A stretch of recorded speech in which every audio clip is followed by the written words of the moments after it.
तो चलिए फ्रेंड्स देख लेते हैं short run and long run production function के बीच में डिफरेंस क्या होता है। अल्पकाल और दीर्घकाल के जो उत्पादन फलन है उनके बीच में क्या अंतर रहता है। तो सबसे पहले हम ये देखेंगे कि जो अर्थशास्त्री हैं प्राय क्या होते हैं, समय अवधि को दो भागों में बांटते हैं। इकोनॉमिस्ट जो है वो समय अवधि को, टाइम पीरियड को दो भागों में बांटते हैं। एक शॉर्ट रन है, एक लॉन्ग रन है, मतलब कि एक अल्पकाल है और दूसरा दीर्घकाल है। तो जो अल्पकाल पीरियड होता है, जो शॉर्ट पीरियड होता है, वो क्या होता है उसके बारे में समझ लेते हैं। अल्पकाल क्या है? तो अल्पकाल समय की वह अवधि है जिसमें उत्पादन के कुछ कारकों की मात्रा में तो परिवर्तन किया जा सकता है, परंतु कुछ कारकों की मात्रा घटाई बढ़ाई नहीं जा सकती। मतलब कि क्या है कि हमारे पास चार साधन होते हैं उत्पादन करने के लिए। तो जब चारों साधनों को लगाया जाता है तो उनमें से कुछ जो साधन होते हैं, कुछ जो फैक्टर्स होते हैं, उनके अंदर जो है चेंज किया जा सकता है, और कुछ फैक्टर्स क्या है कि उनमें चेंज नहीं किया जा सकता है किसी भी तरीके से। तो ये ऐसा कोई समय होता है जो मतलब छोटा समय होता है, कम समय होता है, क्योंकि सभी साधनों को परिवर्तनशील नहीं किया जा सकता है। तो कुछ साधन को परिवर्तनशील कर सकते हैं हम, कुछ साधन क्या रहते हैं हमारे स्थिर रहते हैं।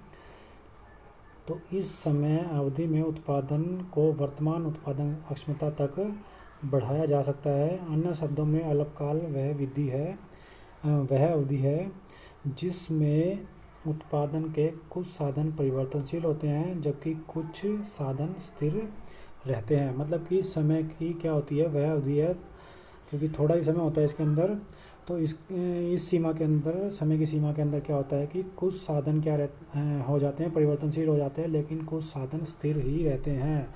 तो ये क्या होता है, हमारा अल्पकाल होता है, शॉर्ट रन होता है। उसके बाद क्या है कि दीर्घकाल क्या होता है, लॉन्ग टर्म या लॉन्ग पीरियड क्या होता है।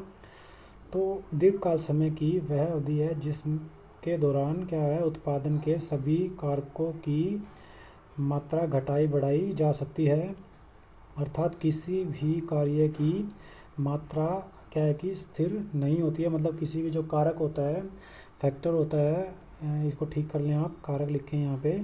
तो किसी भी कारक, किसी फैक्टर्स को क्या है कि उसकी जो मात्रा होती है वो स्थिर नहीं रहती है। सभी जो कारक होते हैं, फैक्टर ऑफ प्रोडक्शन होते हैं, वो उनमें चेंज होता है, परिवर्तनशील होते हैं वो इस समय अवधि के अंदर। तो इस समय अवधि में उत्पादन को बाज़ार की मांग के अनुसार घटाया बढ़ाया जा सकता है। जितनी बाज़ार में मांग अगर ज़्यादा बढ़ती है, क्रिएट होती है, तो उसके अकॉर्डिंग क्या है कि उत्पादन को इस समय अवधि के अंदर बढ़ाया जा सकता है। तो दीर्घकाल एक समय की वह अवधि है जिसमें क्या है, उत्पादन के सभी साधन परिवर्तनशील होते हैं। और इसके जो कंपैरिजन में अल्पकाल है, शॉर्ट पीरियड है, वो समय की वह अवधि है जिसके अंदर क्या है कि कुछ साधन परिवर्तनशील होते हैं और कुछ साधन क्या रह जाते हैं, स्थिर रह जाते हैं। बात करते हैं कि शॉर्ट रन प्रोडक्शन फंक्शन और लॉन्ग रन प्रोडक्शन फंक्शन के बीच में क्या डिफरेंस है, तो वो हम देख लेते हैं। पहले हम शॉर्ट रन प्रोडक्शन फंक्शन के बारे में जानेंगे। तो अल्पकालीन उत्पादन फलन क्या होता है। अब हमने देख ही लिया है कि अल्पकाल समय की वह अवधि है जिसमें उत्पादन के कुछ साधन स्थिर होते हैं और कुछ परिवर्तनशील। फलस्वरूप क्या होता है कि उत्पादन केवल परिवर्तनशील कारकों के अधिक प्रयोग द्वारा ही बढ़ाया जा सकता है। मतलब क्योंकि क्या है, जो फैक्टर ऑफ प्रोडक्शन है उसके अंदर अगर कुछ साधन स्थिर रहते हैं तो वो स्थिर ही अगली अवस्था तक लगे रहेंगे। लेकिन परिवर्तनशील साधनों के अंदर क्या है कि उनको जैसे जैसे चेंज आएगा उनके अंदर, परिवर्तनशील साधनों के अंदर चेंज आएगा तो उनके अकॉर्डिंग ही उत्पादन को बढ़ाया जा सकता है, क्योंकि स्थिर साधन तो जितनी अक्षमता है उनकी, उनके अकॉर्डिंग लगे रहेंगे। तो परंतु क्या है कि उत्पादन की वर्तमान क्षमता क्या होती है, वर्तमान उत्पादन क्षमता को सीमा से अधिक नहीं बढ़ाया जा सकता है, क्योंकि कुछ साधन क्या रहते हैं, परिवर्तनशील होते हैं और कुछ साधन स्थिर रहते हैं। तो अल्पकाल के अंदर क्या होता है, अल्पकालीन प्रोडक्शन फंक्शन होता है जिसके अकॉर्डिंग क्या होता है कि साधन कुछ जो होते हैं वो स्थिर रहते हैं और कुछ परिवर्तनशील होते हैं। तो परिवर्तनशील साधनों को बढ़ाकर ही क्या कि उत्पादन को बढ़ाया जा सकता है, उत्पादन में चेंज किया जा सकता है। लेकिन वो भी क्या है कि एक सीमा तक ही बढ़ाया जा सकता है, क्योंकि जो दूसरे अदर जो फैक्टर्स होते हैं वो स्थिर होते हैं, कांस्टेंट होते हैं। तो अल्पकालीन उत्पादन फलन को परिवर्ती अनुपात का उत्पादन फलन या फिर variable proportion type production function भी कहा जाता है। अब इसको अगर मैथमेटिकल समझना चाहें तो उसमें देख सकते हैं कि अल्पकालीन उत्पादन फलन क्या है। हमने मान लिया y क्या है कि आउटपुट है, प्रोडक्शन है, वो फंक्शन है किसका, x1 और x2 गुण का, और जिसमें क्या है कि x2 के ऊपर मैंने बार दिखा दिया है। बार का मतलब क्या है यहाँ पे कि ये जो x2 है वो क्या है, स्थिर है। अब यहाँ पे देख लेते हैं कि y मैंने क्या किसके लिए लिया है, वस्तुओं का अधिकतम संभव उत्पादन जितना किया जा सकता है वो लेफ्ट हैंड साइड में मैंने ले लिया है। तो वो किस पे डिपेंड करेगा, हमारा x1 जो है कि कारक जो एक की मात्रा है वो कितनी परिवर्तनशील हुई है, क्योंकि x1 जो है हमने एक फैक्टर मान लिया जिसमें परिवर्तन होता है, और x2 हमने दूसरा फैक्टर मान लिया जो स्थिर रहता है। तो ये यहाँ पे देखें इसको, ये x2 है हमारा।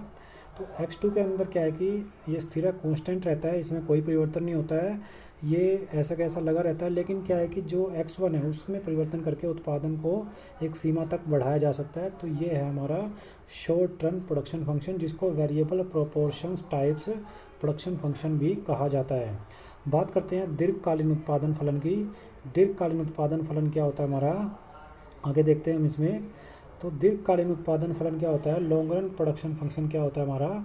दीर्घकाल क्या होती है, समय की वह अवधि है, अभी मैंने पहले ही पढ़ा उसको देखा है कि जिसमें क्या होता है सभी कारक क्या हो जाते हैं, परिवर्तनशील हो जाते हैं, सभी फैक्टर्स ऑफ प्रोडक्शन के अंदर क्या हो जाता है, चेंज हो जाता है।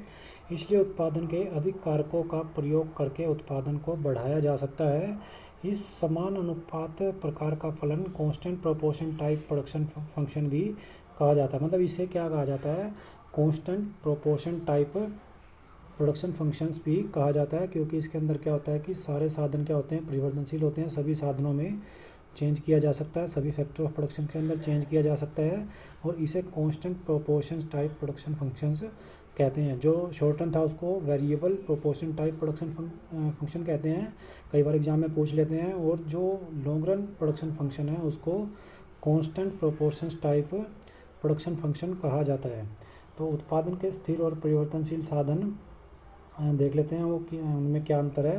तो उत्पादन के जो स्थिर साधन है वे साधन होते हैं जिनके मात्रा में परिवर्तन नहीं किया जा सकता है। उदाहरण क्या होता है कि पूंजी, प्लांट एवं मशीनरी, इमारतें, प्रबंधकीय सेवाएं आदि ऐसे साधन हैं जो स्थिर रहते हैं, जिनमें एक सीमा के बाद परिवर्तन नहीं किया जा सकता है, स्थिर होते हैं ये। तो स्थिर साधनों की मात्रा में अल्पकाल में कोई परिवर्तन नहीं किया जा सकता है। तो इसमें पूंजी आ जाती है, प्लांट आ जाता है, मशीनरी आ जाती है, इमारतें और प्रबंधकीय सेवाएं जो होती हैं उनमें क्या है कि चेंज नहीं किया जा सकता है। तो इन साधनों को हम स्थिर मान के चलते हैं, कांस्टेंट मान के चलते हैं।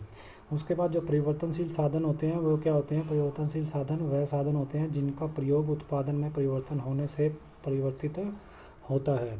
अन्य शब्दों में क्या कि परिवर्तनशील साधन वे साधन होते हैं जिनकी मात्रा में परिवर्तन किया जा सकता है। उदाहरण के लिए क्या हो सकता है हमारे पास, उदाहरण के लिए श्रमिकों की क्या हो सकती है, सेवाएं हो सकती हैं, कच्चा माल हो सकता है, और क्या है आगे देखते हैं हम।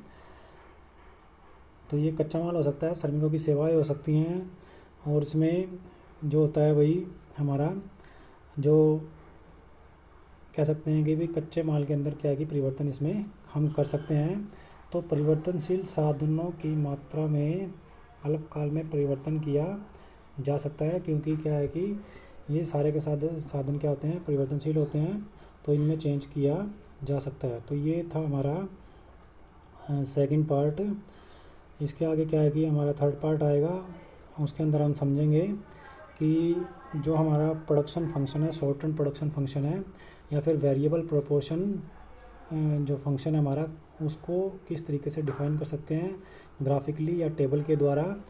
तो इससे पहले का जो वीडियो है उसके लिए जो आई बटन है मैं ऊपर दे दूँगा, उसके अंदर हमने जो है फंक्शन क्या होता है और प्रोडक्शन फंक्शन क्या होता है, दोनों के बीच में क्या डिफरेंस रहता है, इसके बारे में समझा था। तो आप ऊपर से आई बटन से इसको क्लिक करके उसको देख सकते हैं। तो ज़्यादा से ज़्यादा इस वीडियो को लाइक कीजिए, शेयर कीजिए, और क्या है कि चैनल को सब्सक्राइब ज़रूर कीजिए, ताकि जो शॉर्ट रन प्रोडक्शन फंक्शन है उसको आपको उसकी जो नोटिफिकेशन आपको समय पर मिल सके।